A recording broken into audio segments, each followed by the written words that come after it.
Yeah, it's up. Okay, thank you. Good evening, officers. Good evening, members. Welcome along to the Town Centre Revival Committee. It's a pleasure to be with you, even more of a pleasure to be with you on the one and only night that Sunderland are actually on the television. So a massive thank you for that. Sarah, we need to look at that timetable of meetings going forward to make sure we're not clashing. But no, it is good to be here. We've got 8 items on our agenda tonight. This is a remote meeting of the council. It is being streamed live onto the council's YouTube channel. We're not in control of the live comment section on the YouTube channel. So if you are using that, please do so considerately. Before we kick off today, we do have an apologies for absence. Sarah, if you could notify the committee. Yeah, we have Councillor Buckley substituting for Councillor Henry. Thank you. And I've also welcoming Councillor Jeffrey and Councillor Brockman, who are here listening to the debates tonight, and I will be delighted to invite them to speak later on if they so wish. Members, do we have any declarations of interest? Councillor Headley? Only the usual one, that I'm an elected member at Essex County Council, in case anything is mentioned to do with county. Okay, and Councillor Buckley, I assume the same? Yep, okay, thank you. Okay, the third item on our agenda are the minutes of the previous meeting that was held on the 15th of December. Are there any matters arising from the minutes? In which case, can I ask members to unmute yourselves, and we will take a vote on signing them as a true record. Councillor Harrison? In favour. Councillor Burton-Sampson? In favour. Councillor Headley? Agreed. Councillor Morris? In favour. Councillor Buckley? Abstain. I wasn't a member at that time. Thank you, and I will vote in favour. So the minutes are carried. Thank you, members. Our agenda item 4, the work programme, is on pages 9 to 10. Just a slight amendment following a meeting I had this afternoon. The update on Brook House, that can come to the 9th of March meeting as well. So that can now come forward onto the 9th of March. So there is a date to that one. Members, are there any further items that you wish to add to the work programme? Is anyone, no one is waving at me. No one's raising their hand. In which case we are asked to consider and endorse. So can I ask you again to unmute yourselves, members? The recommendation is on page 9 for the work programme. Councillor Harrison? In favour. Councillor Burton-Sampson? In favour. Councillor Headley? Agreed. Councillor Morris? In favour. Councillor Buckley? In favour. And I vote in favour as well. Thank you, members. The work programme is carried. Now, the next item is a BTCM update. I've asked for this to come. I know this is a report for noting that we've been tracking as a committee for the last 18 months the issue around BTCM, and you will have seen as part of when we looked at our draft budgets as well that we are forecasting budget spend against BTCM for the next financial year as well. So the report lets you know what's happening as well in respect of the HIF project, which is a crucial project for the council in terms of utilising that High Street Improvement Fund money that we have secured, and also the youth zone. But Tomasz, I'm going to hand over to you just so you can put the flesh on the bones of this report, and then we'll open it up to members. Tomasz. Okay, thank you, Chair. I'll share on screen with the presentation if I can. Thank you.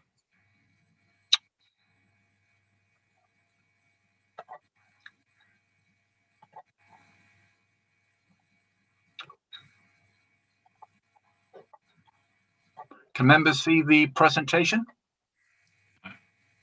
Not yet, no. No, okay, bear with me a second.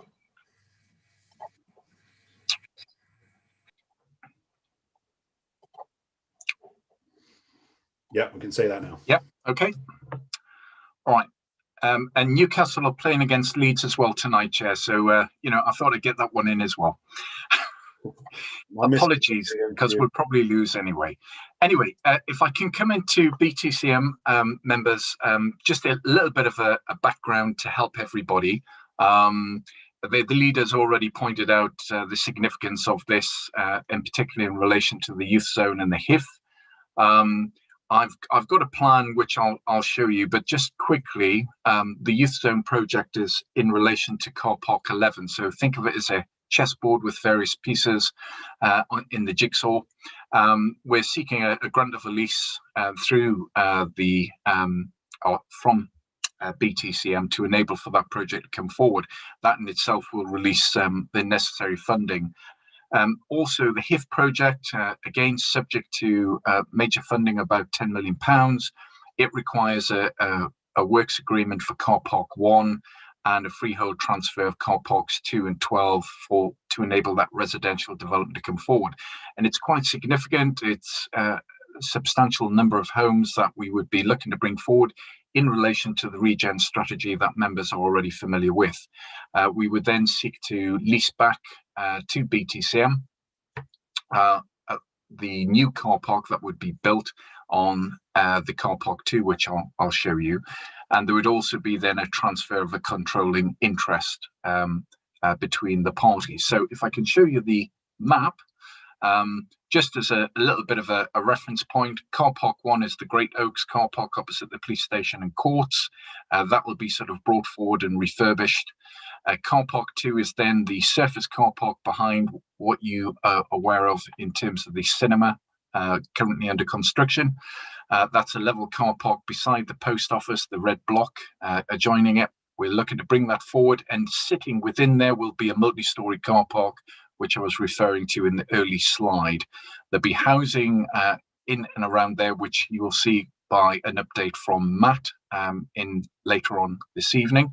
Car park 12 is then down to the bottom of the map. You can see here that will be the other area on the secondary phase for the additional housing. And again, Matt will give you details on that. And car park 11, just to the northwest thereof, just behind the railway line and behind the station, is car park 11, where we are proposing to secure a lease for the youth zone. Just coming back to the current position, members, there's been quite a bit of discussion, as the leaders pointed out.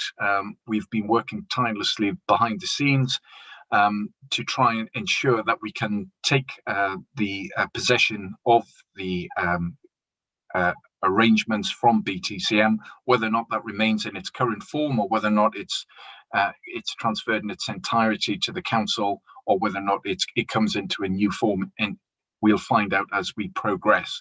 The key part of this is to determine the financial position, and that's where all the due diligence is taking place at this point in time. As you'll appreciate, as a result of COVID, that financial review has been a bit problematic for BTCM, because one of their primary objectives is the provision of car parking and the revenue that they receive therefrom. And obviously during the COVID period, BTCM have had problems trying to finalise those details. But we're using those figures to enable us to determine the due diligence, to determine the suitability for this to be transferred across to the council. So we have to do that check and analysis to make sure that it's a good thing for the council. The other thing is the linkage with the youth zone and the HIF. There is a financial review, as I mentioned. The final terms are, we're hoping to report back to you through both this committee and P&R. We're looking to bring those forward around about February and March. That's where the talks are taking us, and we're hoping to be able to report that in the next cycle. The aim would then be to complete the agreement for the youth zone project, secure planning consent for around about the end of March, and then also to bring the HIF project agreement for around about April. They're all tied into those funding streams, and which is why we've been pushing so hard with BTCM in the background to enable all these works to fit in the jigsaw and chessboard piece.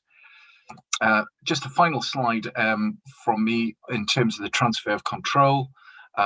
Obviously, that financial review will enable us to determine the best form of that new arrangement.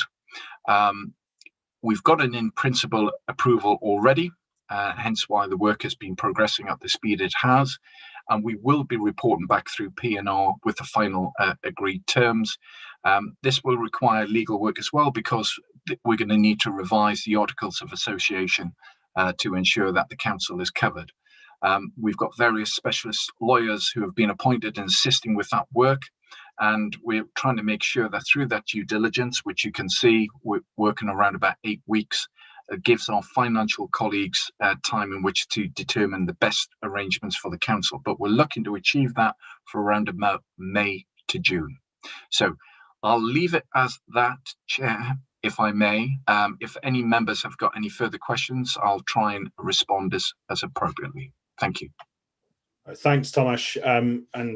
I'll open this up for members' questions. I think this is important. I know this is a report to note, but I do think, given where we've tracked this over the last 18 months, we should keep on top of it as we go. And I think it's also the case that we might want to think about, subject to P&R approval after that May-June time, when we understand fully the Articles of Association, later on in this calendar year, thinking about BTCM through the prism of a business improvement district.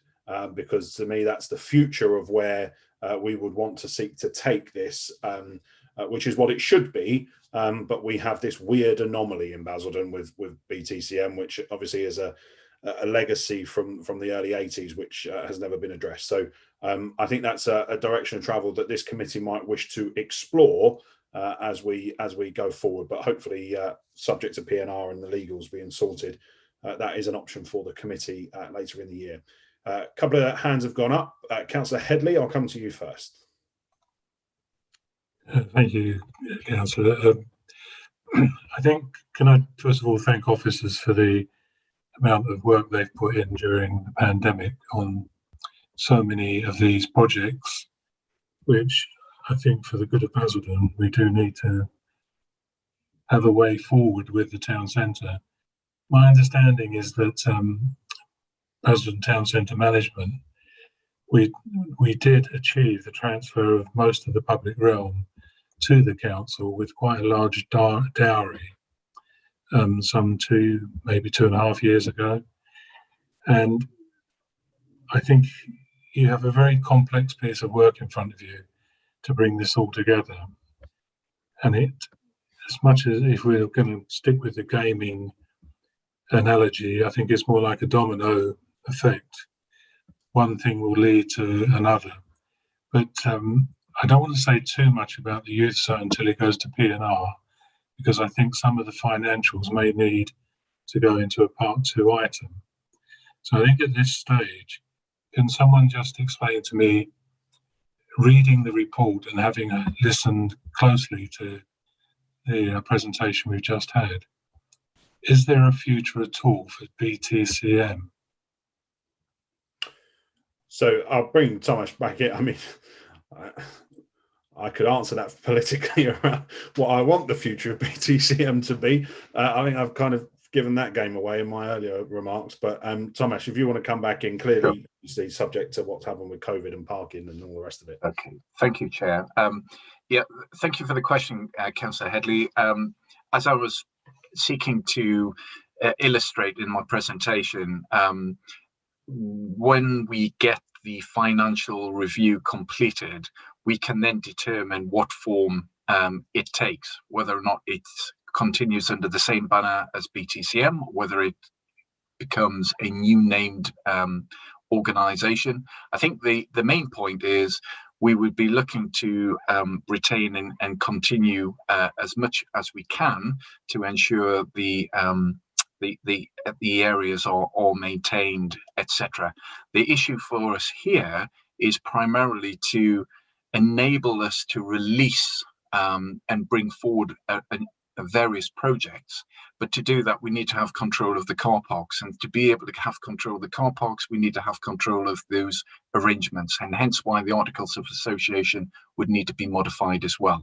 So I don't want to stray too far into a number of those areas without predetermining it prior to the financial assessment being completed. But let's just say there's the potential of some flexibility there, but we'll be coming back to the committee so that those options can be presented, and members can make a decision on that. Thank you. Councillor Headley, do you want to come back? As I say, I don't want to stray into what I believe will be part 2 financial considerations. And I do understand the complexity of trying to put deals on this scale together, but it does appear that so much is dependent on planning approval. Obtaining funding will almost certainly be predicated on some form of even outline planning. And I do think that BTCM,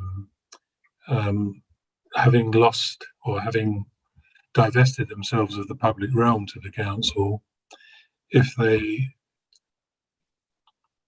go forward with losing perhaps to these car parks, their influence and their control of parts of the town centre will be so small. I think, it's probably going to resolve itself in that BTCM may consider whether it is worth them progressing or winding up. I mean, look, I think we'd probably need the solicitors of the council to be present, but I think there is a legal framework that was set down when the Development Corporation was disbanded, and therefore it cannot be the case that they can just unilaterally decide to wind up. I would suggest they have a responsibility over and above just obviously management of those car parks. They are, for example, supposed to market and brand and communicate the town centre. They're supposed to do the market and all the rest of it that we know they're involved in. They're supposed to be doing promotional material on that. So I think this comes back to the revision of the articles of the Constitution, which we need those lawyers to work through what that's going to look like. But I think this was, correct me if I'm wrong, but I think it was 82, 83. I think, most all but I think 12 were disbanded, and these kind of quangos were set up in just a couple of cases. So I don't think it's the case that they could just in and of themselves, even if they weren't trading, just decide to go. I think there is so for example, the way it works in terms of the proportion of land over your voting rights, all that kind of stuff is a formula and a framework that is set in legalese, so to speak, and therefore that needs to be addressed, which is what Tom Ash's team are seeking to do, and that would need board member approval to take that through, I would imagine. So I take the point, but I think we will come back in due course to P&R and to this committee to explain exactly where we've got to with that. Are there any further points from you, Councillor Headley? No. No, the hesitation was because I was trying to be very cautious with the language I was using, but I would wish the officers and the legal team every possible good luck with that conversation, and it is important that that is resolved amicably so that some of these projects that we may wish to see in the town centre are actually able to go forward. I agree. It's also it's vital for the as I say, the marketing of Basildon Town Centre and how we are projecting ourselves in our region and in the county as well. So that is crucially important. Councillor Buckley. Thank you, Chairman. I actually agree with your direction of travel in as much as BTCM is concerned. It's an unfortunately long period since I was in your seat, but I do recall that trying to do anything in Basildon, or Basildon Town Centre at that time, did seem to be a real challenge as far as getting it through BTCM was concerned. And you rightly mentioned the issue about the votes at BTCM and the peculiar formula that follows. When I first took over at Leader, we did not even have a seat on BTCM, which really perhaps illustrates the progress that's been made there. And I do think that whilst I might not agree with every project that you wish to promote, that getting BTCM and the car parks into the control of the council is actually the right thing to do, and it is a mechanism for driving things forward.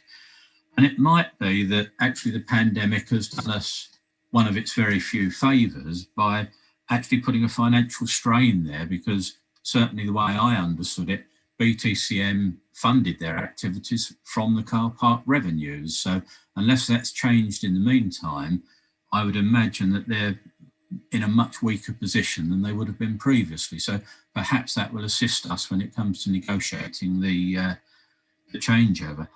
I would like to just ask a couple of questions. I think you part answered one of them on the longer term future of BTCM and whether it goes to a bid or whether it goes into a wholly owned company.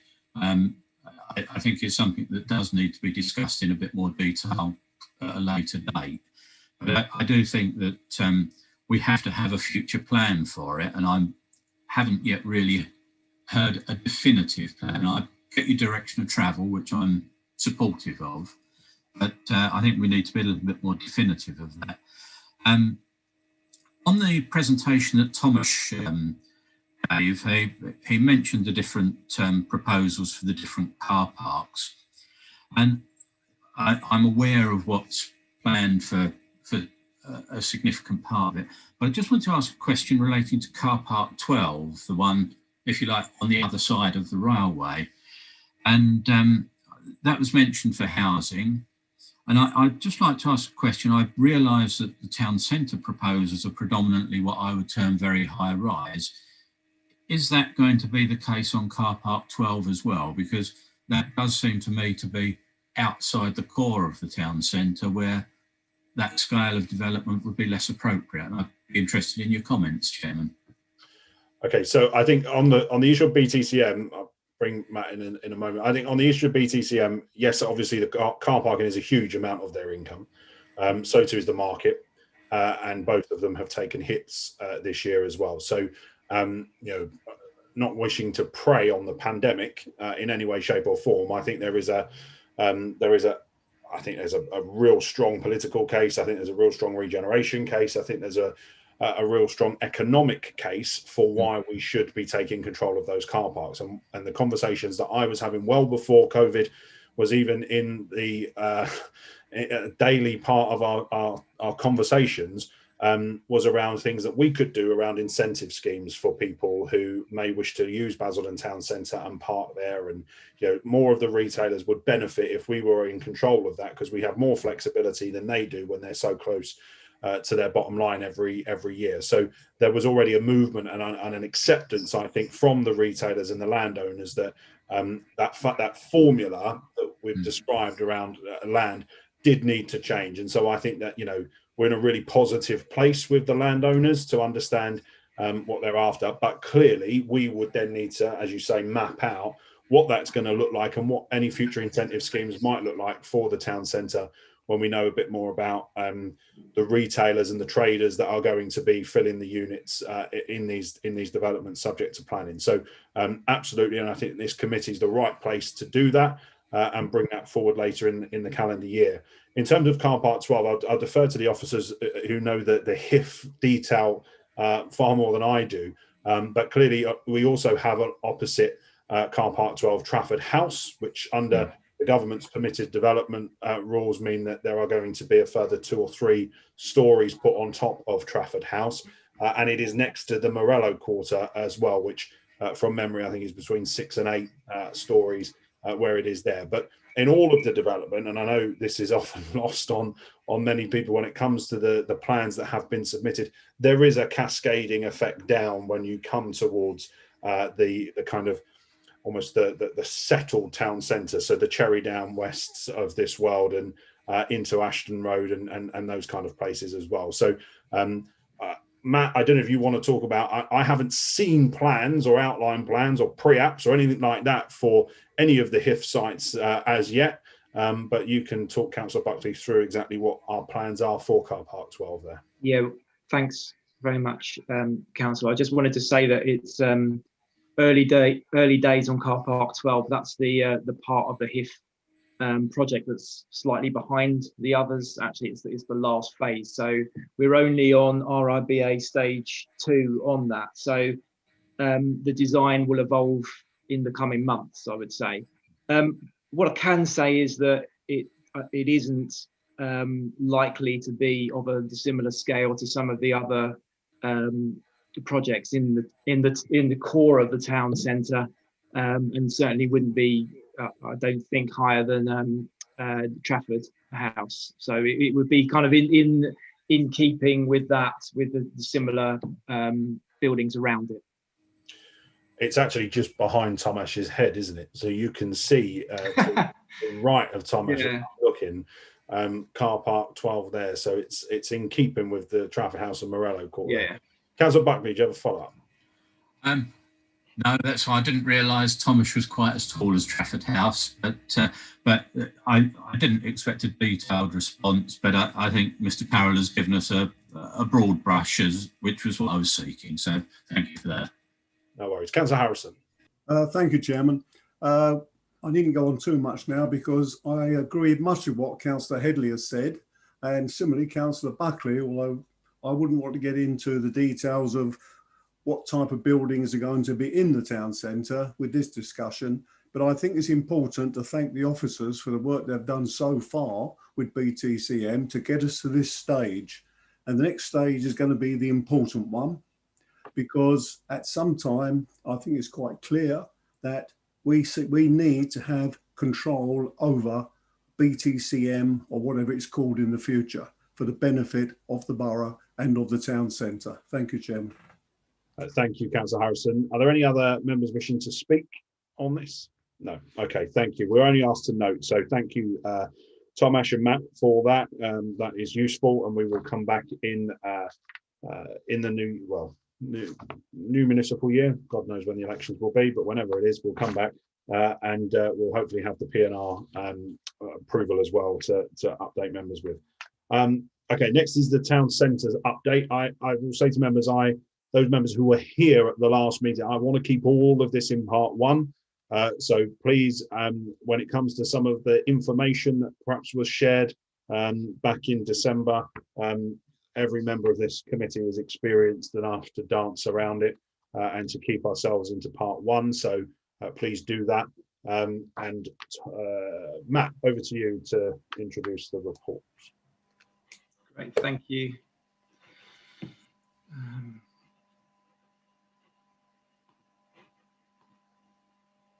Okay, I'll assume you can all see that, okay.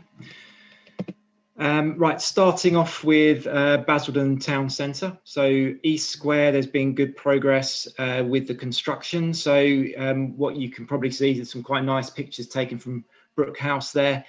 The installation of the facade has now started, and the glazing and the partition walls for the commercial units are now nearing completion. So some good tangible progress being made on site, which is evident for all to see. It's just worth on the food and beverage units, it's worth just noting, obviously this has been a very difficult time in the pandemic for that industry, but despite that, good progress is being made, particularly around one potential anchor tenant, a national, that we've been tracking for some time. So we've made some good progress with that, and we're hoping to be able to update more on that in the future. There have been some delays. I think this is an industry-wide issue at the moment. There have been a few delays with materials now, partly mainly actually COVID related, but also the consequence of the ports being closed just before Christmas. So that has had a bit of an impact on progress on site. But what we're being told at the moment is that practical completion remains on course for the summer, with handover to Empire after that. Quick update on our Great Oaks Quarter, the HIF project that we mentioned before. So just leading on from what Tom Ash was saying about BTCM, discussions on this have been going well. And we're actually meeting them this week. In fact, I think it's a workshop to discuss the required works for Car Park 1. Plans for the former post office and Car Park 2 are being refined, and we're working closely with colleagues in planning on that. That's a sort of crucial point in design. An environmental impact assessment is being prepared, which is going to go in with that as well. So that's been commissioned and that's underway. So stage 2 plans for car park 12 are advancing well, but as we said, this is the latter part. This is sort of the next stage of the project. So a program and procurement strategy is being developed currently. We're aiming to bring this to TCR in March. I think there's going to be quite a lot coming to the meeting in March, but we're aiming to do that, and we are getting our position clear about how we think we can move this forward into delivery. I've just kept this on, but the only thing to say on this, I mean, you know about this already, but the college have now moved their furniture into the building, and it's probably fairly obvious, but they will only open when the lockdown restrictions are lifted. So I just say this is all ready to go, and it's a watching brief on what happens here.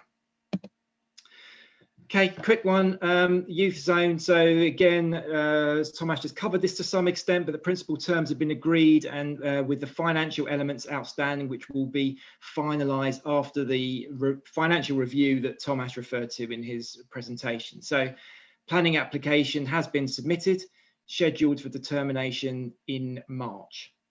And then ambulance hub, this is going to P&R on Thursday night. With a recommendation to agree the terms for that. And then once agreed and it's in place, then the design work will commence. So we haven't got anything to see on that at the moment, but that is the next stage of the project.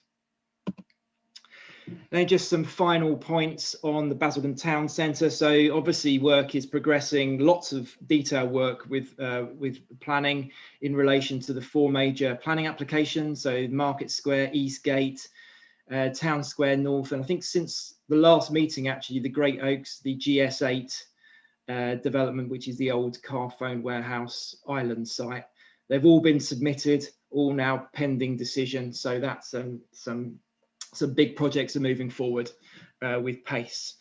The development charter has now been signed by most of the key developers in the town centre. So our comms team are working on that to get all of the developers in the town centre signed up to that, but that's going well so far. Just to note, guidance notes, we've mentioned these before, that these relate to the regeneration strategy.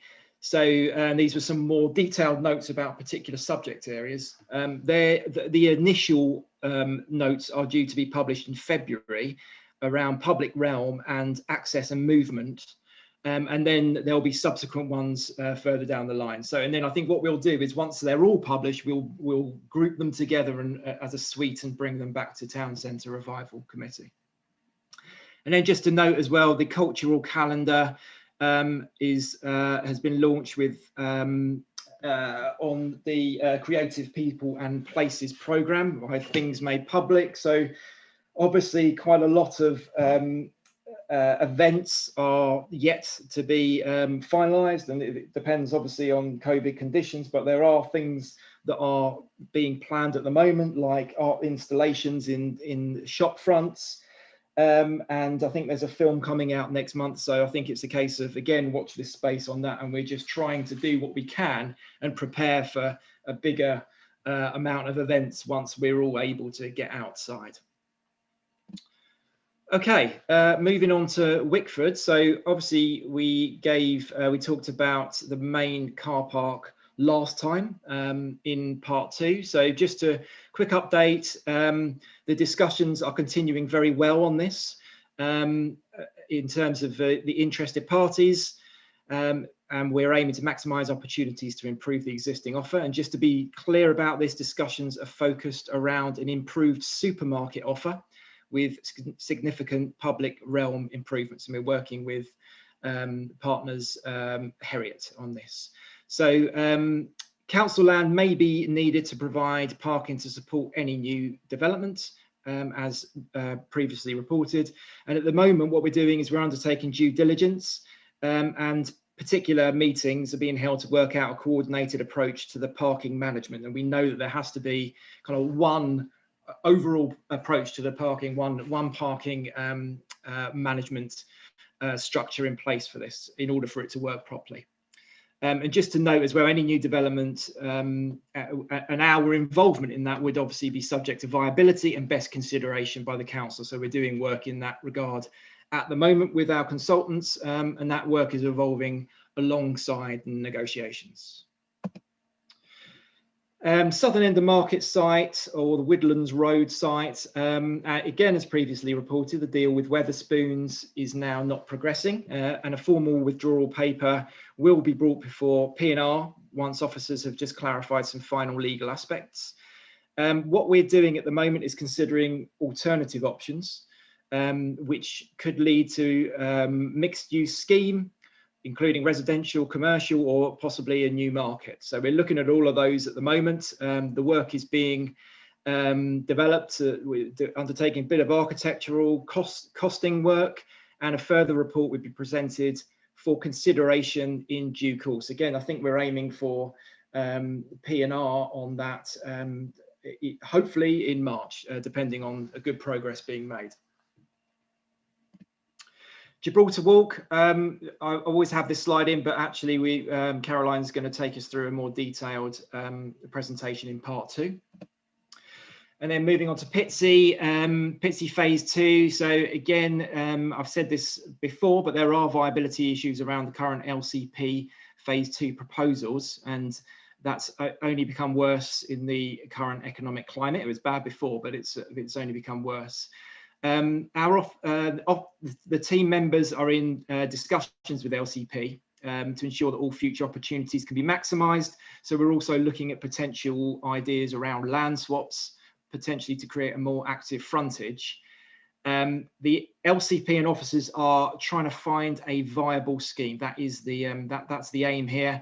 That does not include new retail space, which we think will be difficult in the current climate, but will, however, include a replacement community space and library. And then just moving on to the bingo hall, following the fire at the end of last year, officers from building control and planning enforcement have been working together. They're clarifying the enforcement steps. They've undertaken initial external inspections. They're working with the landholders and the leaseholder to try to get internal access at the moment. So there's a lot of liaison going on at the moment around that. The next steps for the council and the way forward are to be agreed, and progress is being communicated to the Pitsea working group, and we're due to give them a further update next week on the detail of that approach. And then finally, the Laindon town centre. So the work on the new Swan office is progressing well. So the roof is now installed and the facade is approximately 60% complete. And you can see some new pictures there from Swan. The terms have been finalised with prospective retail tenants for phase 1, with a view to handing these units over fit out later this year, and then marketing for the phase 2 retail units will start in the next few months. I think I mentioned last time the difficulty that Swan had with the post office pulling out.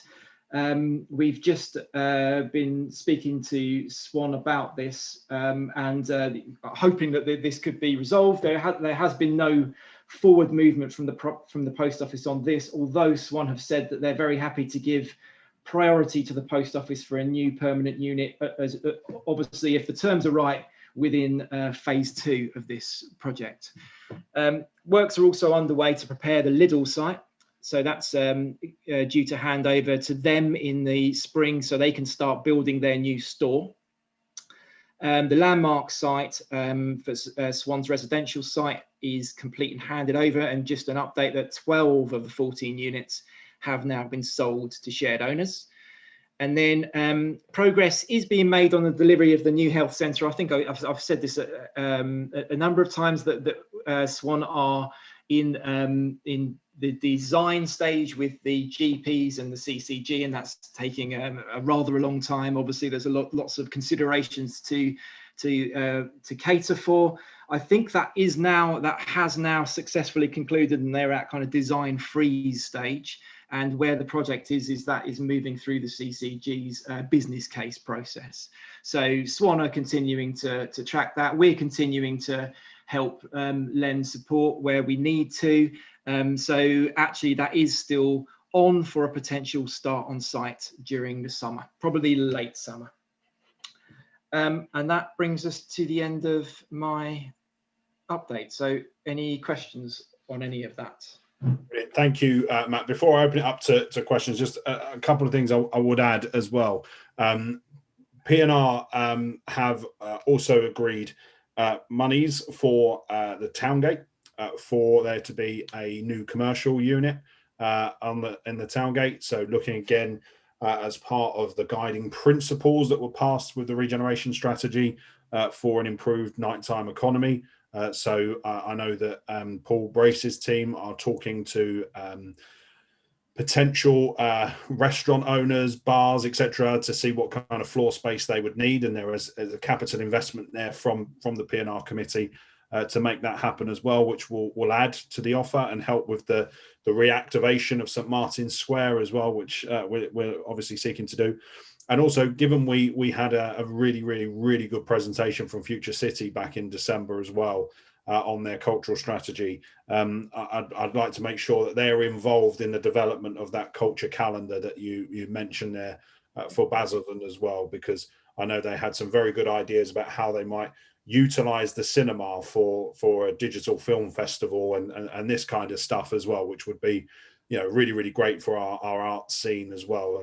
And would be great if we could get them involved and get sight of some of their thinking as well.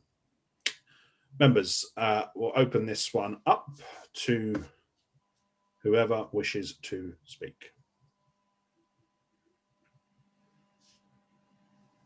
I am going to take this as endorsement of everything that the authority is doing. Councillor Buckley and then Councillor Harrison. Yeah, thanks, Chairman. Just a couple of observations. And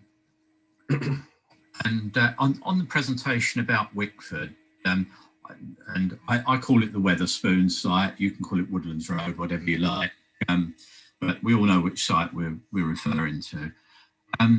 In the presentation, Mr. Carroll talked about potential different uses for that site. I recognise different uses need to be considered. I would just issue a word of caution about locating the market there. The reason for that, I'm not sure whether everybody here was in the town sort of 25, 30 years ago, but the market was originally located on that site.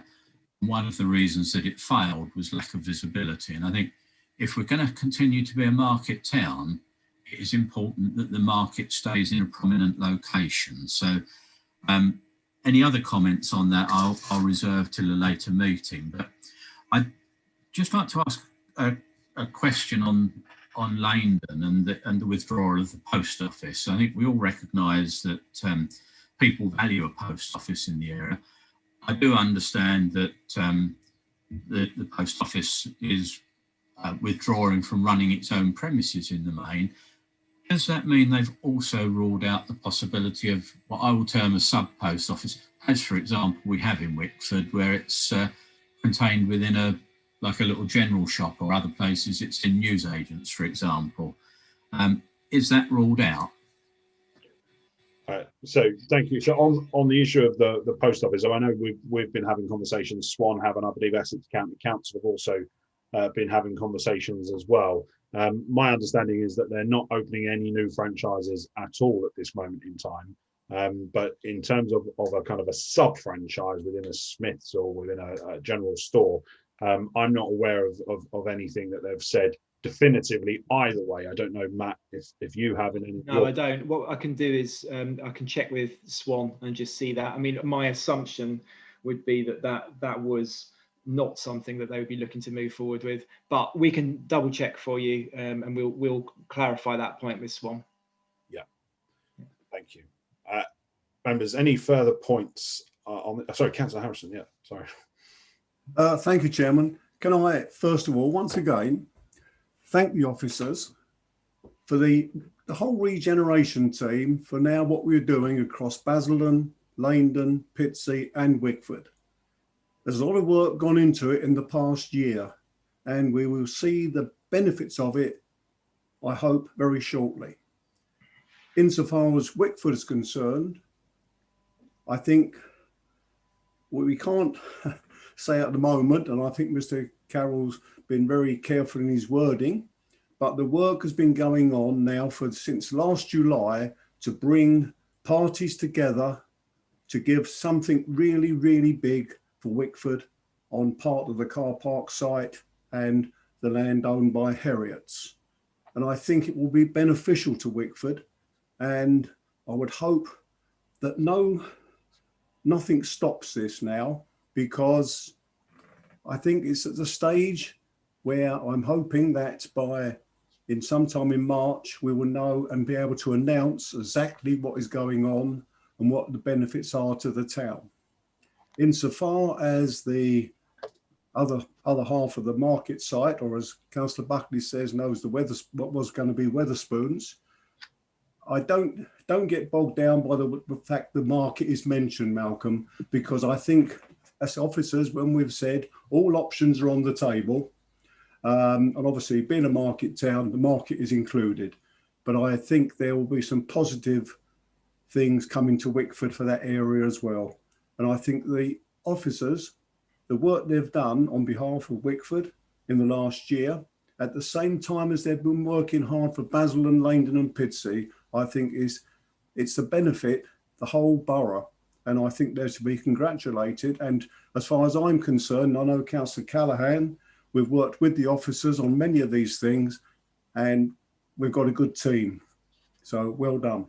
Thank you. Thank you, Councillor Harrison. No, absolutely. It is as I look at League One football, it is Champions League level in terms of the officers who are working for us now on this stuff. It really is. So they've done brilliantly, and I think the really exciting thing there about the Basildon Town Centre plan, where you talked through the applications that have come in, and I think one of the things that is really exciting is that when you think about the HIF that is in our control to come forward, and we're already at that pre-app stage, planning are already giving their feedback on that.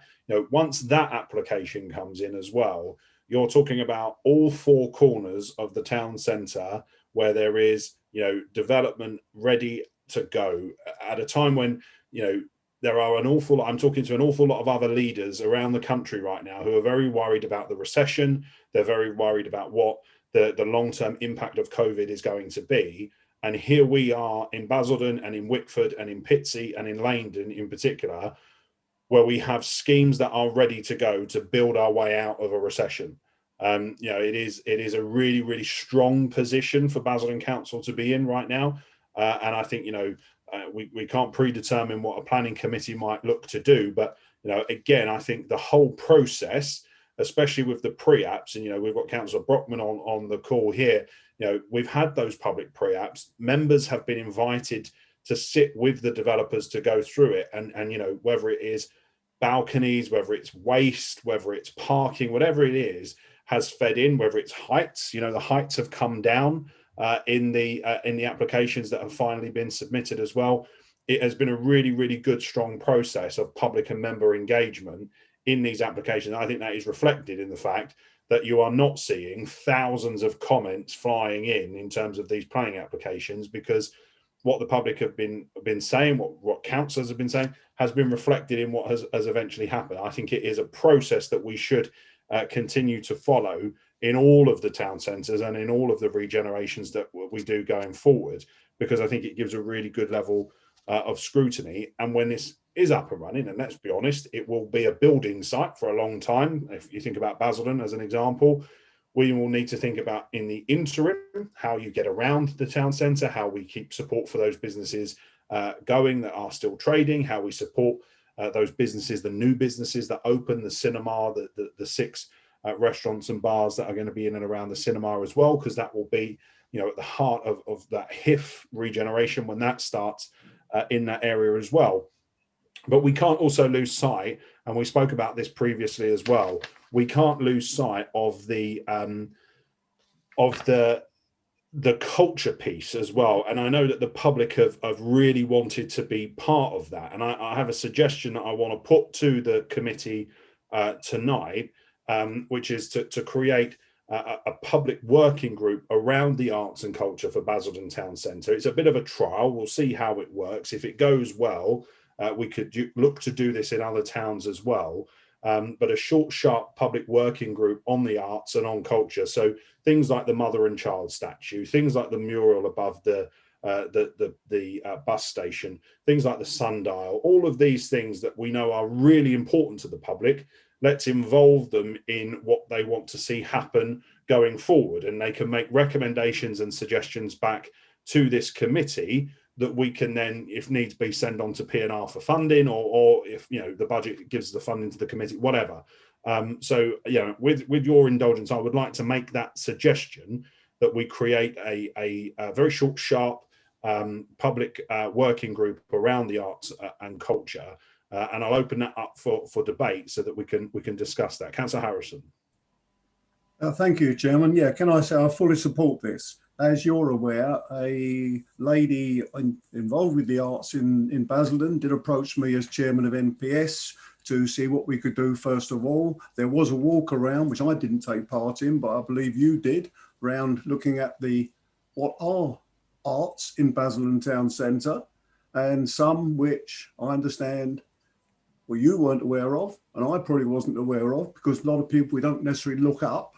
There's things there which are important, and I think the suggestion you've made, I think, is excellent, and it involves some people from the town or from the borough who have an interest in art and can put forward ideas, and those ideas could come forward and benefit other parts of the borough as well. So fully support it.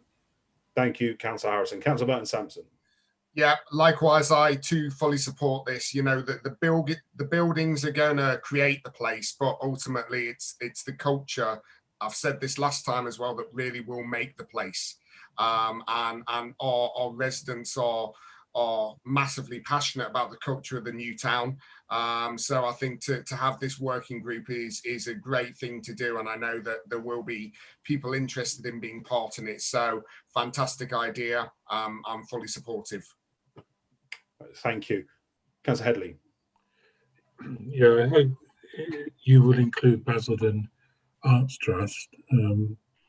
It's not so long ago that a number of quite expensive pieces of artwork were being displayed in the town gate. I'm not sure where that collection is at the moment. There's also the stainless steel tubular statue come art form that we relocated from the town centre to outside the green centre of Wat Tyler, and it had to be railed off because of health and safety issues with kids using it as a climbing frame. So there's quite a few pieces of public art that I think need preserving. It's a shame that we've lost some public art in Basildon, but I think the town gate could be a great venue for displaying some of the more traditional sculpture and art. And I'm not aware, I think one of the trustees used to be Peter Patterson, who's still involved in the art scene. So are you going to include the Arts Trust? Yeah, I don't want to be prescriptive about who's in, who's out. I think we need to be open to anybody who wants to come forward. So I know that they were involved. So was the Bas Arts Index. So was Things Made Public. There was 3 or 4 of them in that walk around that we did. I think it was about 25 people in the end that was walking around the town centre. And again, we look at Wat Tyler Park. There was the vortex, if you like, on the side of the between the M&S and the Orwell building, and again, part of that is who owns it, because that has become part of a planning application, part of the ownership of the people who own that building. But again, would we look at moving that somewhere else? I think we discussed would it be a really quite a cool entrance to Gloucester Park, where you walk underneath it, because it's quite an impressive building. But these are the things which I don't think unilaterally I should decide or anyone else should decide. This should be for the public to send in some recommendations and to consider fully. We put, didn't we, on the cinema, a nod to our past with murals, the way the facade is done on the cinema, and I think we're looking to do something similar on the youth zone as well. As you come in on the train line, you'll be able to see the side of the youth zone that faces the train tracks that will also have a mural. So there's lots of very quirky bits of art, particularly as you walk down car parks and all this sort of stuff on the wall. That, you know, as Councillor Harrison said, if you don't look up, you don't see it. And I certainly had my eyes open when I went on that tour. So the more we can do to bring it out, and the more players that we can get involved, I think the better. And it will be for them to organise and to come to us and make some recommendations. And I know we're already doing this. We talked at last meeting with Future City about a cultural forum as well to be set up. All of this stuff is in the mix, but I want the council to be, engaged in that conversation rather than leaving it to anybody else. So let's not be prescriptive, but let's, put it out to all of our various different partner organisations who are interested in it, and let's see who wants to come forward, and we'll structure the meetings accordingly to make that possible. I can't speak for my group, but on a personal basis, I would support the arts. And as the former cabinet member that reopened the town gate, I think we have more than established our credentials in terms of supporting the arts in Basildon. Okay. We need to, as part of the capital investment in the town gate, both for the commercial unit, we need to find ways of activating more of the space for arts, for rehearsals, for live music event, all that kind of stuff, where they don't need a big auditorium or the Mirren Suite. There might be other things that we can do as well as part of that, which is all in the melting pot between MPS, between P&R for funding. So I think it's a real opportune moment for us with all of this to pull it all together. So does any member dissent from creating the working group? Because if not, then we don't necessarily need a vote on it. We will say that that is agreed, that we will formulate that, and I will work with officers to get those terms of reference set up, and to, I think Gilly's working on it already in terms of who we might look to work with from the various arts organisations. So we will take that on as an action from this meeting. Sarah, is that fine to do that? Yeah, that's fine. I mean, if you want it as a full resolution, that's up to you. If you want to move it formally. All right. Do we want to take a vote? In which case, let's take. I don't think it's necessary if you're going to set a working group up. Yeah, I mean, look, if we record it in the minutes that's fine. Unanimously agreed by the members to do that. Okay, good. Members, is there any other points on the presentation from Matt that anyone wants to talk about across the towns? No. Okay. In which case, we'll move to item 7, which is the exclusion of the. Oh, very good. Let's switch it down to 10 then. The exclusion of the press and public. Councillor Harrison, you're waving at me. I am, Chairman. Can I ask, because we take this motion to exclude the press and public, not on a regular basis, but when there are important items in part 2, similar to what Councillor Headley referred to earlier on this evening, and have been done by administrations for years. But the public seeing this may not understand why we have to do it, especially when things are put round on social media that we're dealing with things behind closed doors and make it sound like we are trying to mislead the public. So can an officer please explain, for the benefit of the public, why we have to pass this resolution tonight? Thank you. Okay. Tomasz, do you want to explain why part 2 is necessary?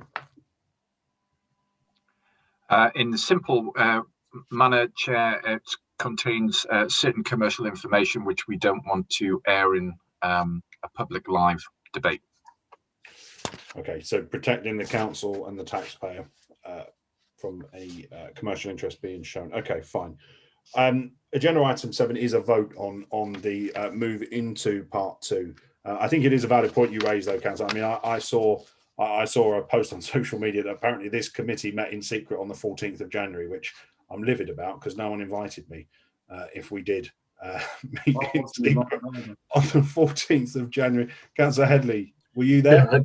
Yeah, I can quite understand, and I'd even support what Councillor Harrison's saying, but can we make it very clear to members that if they take part in a part 2 debate, then there is the onus on them to keep it private.